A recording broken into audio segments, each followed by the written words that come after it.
Трубы лопнули, потому что в них замерзла вода. Виновата вода. Су, аяз соққан кейін қатып қалды. Аяз кінәлі. Мороз добрался до труб, потому что их не утеплила Ким. Виновата Ким. Әкім оны оқшауламады, себебі оның өзге де істері бар. Ал станцияға Клебанов жауап берді. Клебанов кінәлі.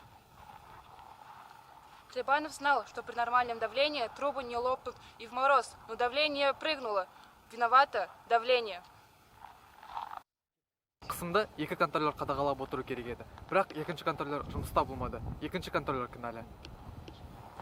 Второй контролер ушел в этот же день, потому что зарплата маленькая, и он подрабатывал на продуктовой базе. Виновата низкая зарплата. Жалақысы аз, өйткені министрліктер жалақы қорын тым аз бөлді. Жалақы қор кінәлі. Фонд был маленький, потому что министерство выделило мало денег на коммуналку. Виновато министерство. Министрлік аз ақша бөлді, өйткені Қазақстан бюджеті тапшылықпен бекітілді. Бюджет кінәлі. Бюджет был связан с дефицитом, потому что цены на нефть не поднялись до ожидаемых значений. Виновата нефть. Мұнай бағасының тәуелділігі экономиканың қалған бөлігінің дамуына себеп болды. Дамымағандық кінәлі. Неравенство в сфере экономики нам досталось от СССР. Виноват СССР. КСР-ның маған еш кінәсі жоқ. Ол жағынан дұрыс емес, экономикалық модель таңдады. Социализм кінәлі. Социализм выбрал Ленин. В аварии в Экибастузе виноват Ленин. Перекладывать ответственность и искать виноватых можно бесконечно. 30 лет мы назначаем и наказываем виноватых. Это уже стало национальным видом спорта. Но таких трагедий, как в Екибастузе, становится только больше. Әлде, бұл кінәлілерді тағайындай отыра, біз дұрыс емес нәрселермен айналысқанымызды білдіреді ме екен? Кінәлілерді мәңгілік іздеу.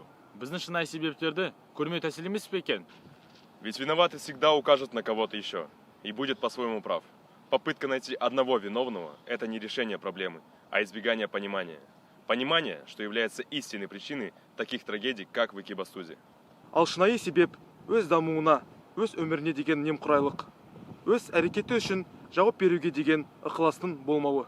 Почти каждый из нас десятилетиями молча соглашался, когда видел такой же маленький Экибастуз на своей улице, в своем подъезде, у себя на работе.